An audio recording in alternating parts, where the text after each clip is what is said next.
चहचहाट के साथ पहला किरनिया खिड़की से झांक गए। क्या बात है। और ये मौका पर हम अजीत आनंद और हम अभिलाषा पाठक अपना तमाम भोजपुरिया दर्शकन के बहुत बहुत स्वागत कर रहल बानी। जी, हमने के बहुते भाग्यशाली बानी जा कि हमने के वो माटी पर जन्म भइल बा, ओ समाज में ओ संस्कार में पलल बढ़ल बानी सा जहां बोलल जाला भोजपुरी। एकदम सही। सुनी, कल हम एगो पिक्चर देखनी इंग्लिश इंग्लिश श्रीदेवी अभी आए कुछ दिन एकदम बहुत ही बढ़िया फिल्म बा।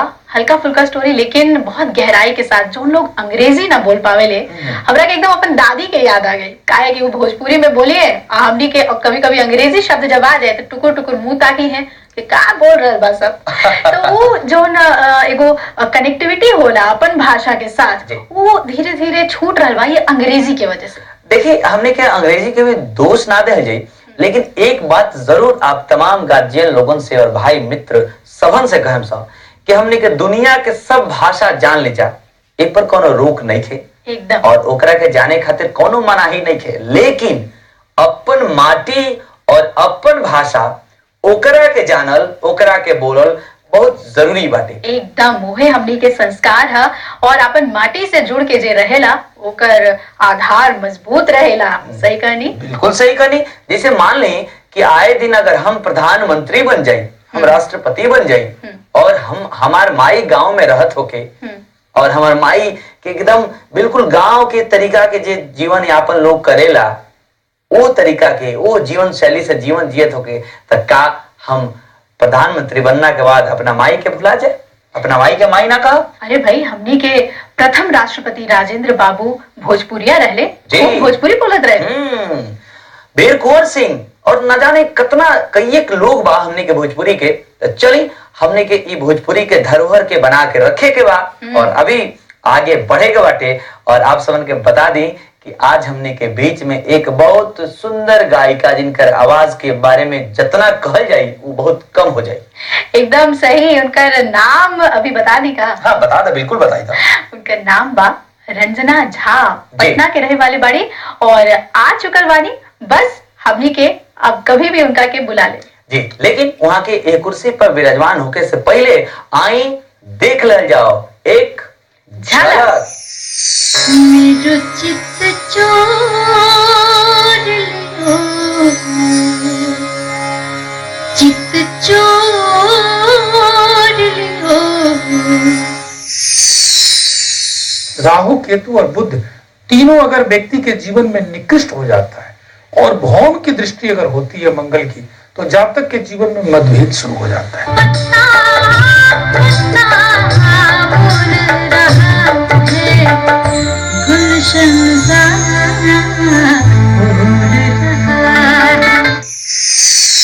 हिमाचल प्रदेश में बसल मां चामुंडा देवी के ये मंदिर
चोर लियो गिरधारी रे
गिरधारी रे बनवारी रे गिरधारी रे बनवारी मेरे चित चोर लियो चित चोर लियो गिरधारी रे बनवारी रे गिरधारी रे बनवारी गिरधारी रे बनवारी रे गिरधारी रे बनवारी रे गिरधारी रे बनवारी रे गिरधारी रे बनवारी रे गिरधारी रे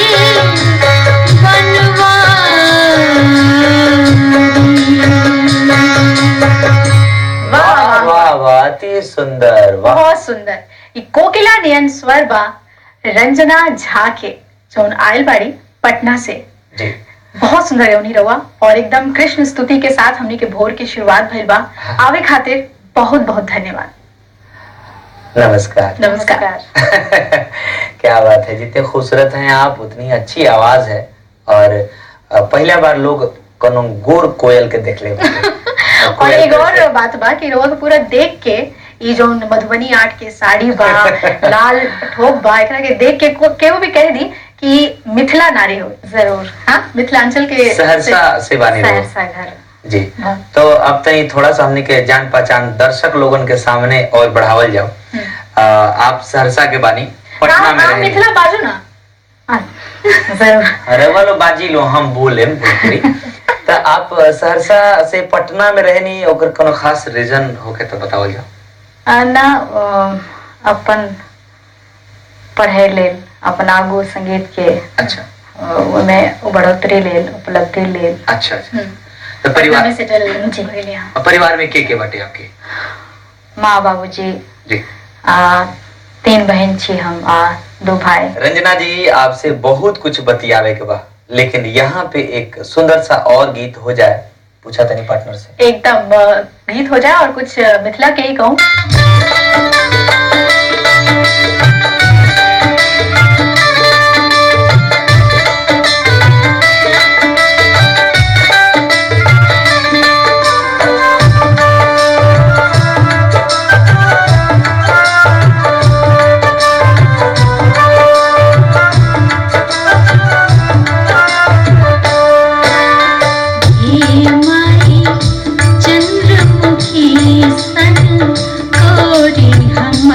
छठी सूरज सन करी तो जमाई गे माई चंद्रमुखी सन गौरी हमर छठी सूरज सन करी तो जमाई सूरज सन करी तो जमाई गे माई सूरज सन करी तो जमाई गे माई चंद्रमुखी सन गौरी हमर छठी सूरज सन करी तो जमाई।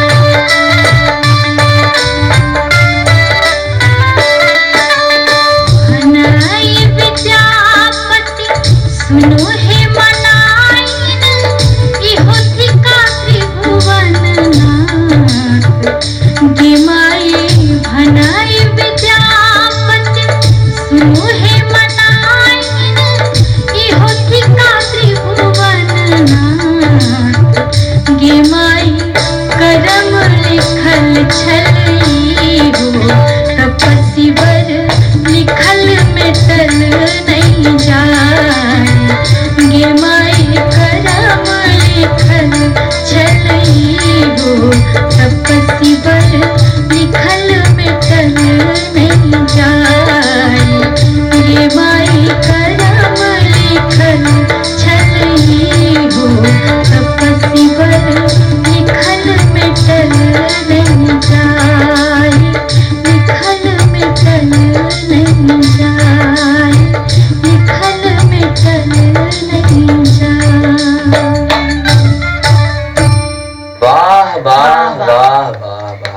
सुंदर शब्दावली और विद्यापति जी के बहुत सुंदर रचना में से रचना रवत सुनौनी हमने के रंजना जी और अभिलाषा जी कहल जाला कि आदमी संघर्ष जब तक आदमी का जीवन बा संघर्ष रोज जारी बा रोज हो रहा बा, लेकिन कुछ ऐसा पल रहेला जिन बड़ा ही संघर्ष के यादगार रहेला और संघर्ष के के बाद आदमी सफल होला तो ओकर एक अलगे बात होला। आपके जीवन में संघर्ष नाम के कोनो शब्द रहल कि ना आपके संगीत का? संघर्ष तो सभी के जीवन में है, कुछ ना कुछ, थोड़ा बहुत, किसी के जीवन में थोड़ा, किसी के जीवन में बहुत, हमारे भी जीवन में रहा है। और उस संघर्ष से अभी जो भी आपके सामने हूँ कर रहे हूँ, संघर्ष अभी भी जारी है और जारी रहे। अच्छा ये बताएं कि ससुराल के बारे में तरुआ बताओ नहीं, बाल बच्चा? हाँ, एक बेटा है 4 साल का और वो भी थोड़ा बहुत तबला सीख रहा है और पढ़ भी रहा है साथ में। तो सब कुछ मैनेज हो जाला अच्छा से, संगीत फिर घर सब कुछ? भैरवानेश्वर की एक और गीत हो यहाँ पे, आप लोग घबराई मत, एक यही लगले और अच्छा सा कौन गीत हो जाए। जसोदा अंगनावा में नाचला मोहनवारा, रुनझुन बाजे ना। जसोदा अंगनावा में नाचला मोहनवारा, रुनझुन बाजे ना। उनकर पौआ के बदनिया राम, रुनझुन बाजे ना। उनकर पौआ के बदनिया राम, रुनझुन बाजे ना। जसोदा अंगनावा में नाचला मोहनवारा, रुनझुन बाजे ना। उनकर पौआ के बदनिया राम, रुनझुन बाजे ना। से उनकर पौआ के बदनिया राम, रुनझुन बाजे ना।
बहुत सुंदर, बहुत नीमन। जब इतना मीठा मीठा ये गीत सुना रहल बानी तो का एगो मीठा सा चाय ना ऑफर करब रहुआ? चली चाय चली, जरूर चली। देखी अलगे सा मुस्कान आ जाला जब गरम गरम चाय के बात होला, वो भी सुबह सुबह। तो एगो चाय के ब्रेक हमनी के ले रहल बानी, ओकरा बाद रंजना जी से बढ़िया सा माहौल बनावे वाला गजल सुना जाए। चिपका नहीं टीवी के साथ, हमने के जल्दी लौटा दानी वही प्रोग्राम का लेके जो ना के प्यार से वो लोग कहनी अमेस्टी बिहाने बिहाने।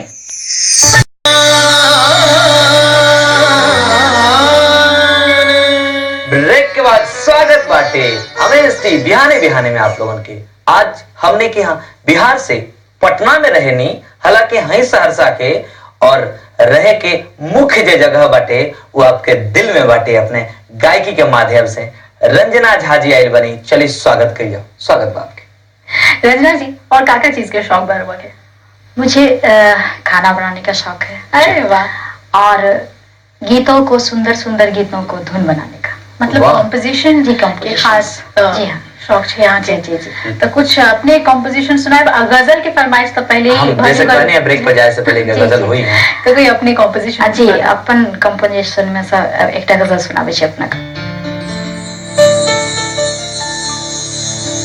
ला ला ला ला ला ला ला ला ला ला ला ला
चेहरा बोल रहा है, आपका चेहरा बोल रहा है, आपका चेहरा बोल रहा है, गुलशन ज़ारा बोल रहा है, पत्ता पत्ता बोल रहा है, ला ला ला ला हे ला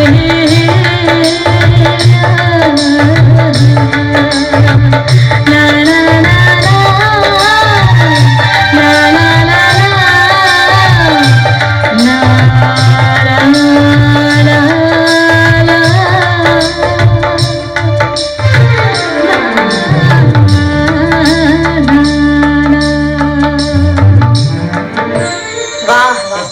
बहुत ही क्या मेहनत। बात है। जब कहते हैं कि कभी कभी कॉम्पोजिशन में कॉम्पोजर की मेहनत होती है, वो मेहनत तो है ही, साथ ही साथ फीलिंग से भरा हुआ कॉम्पोजिशन, जैसे मैं कहूँगी बहुत सुंदर। बहुत सुंदर।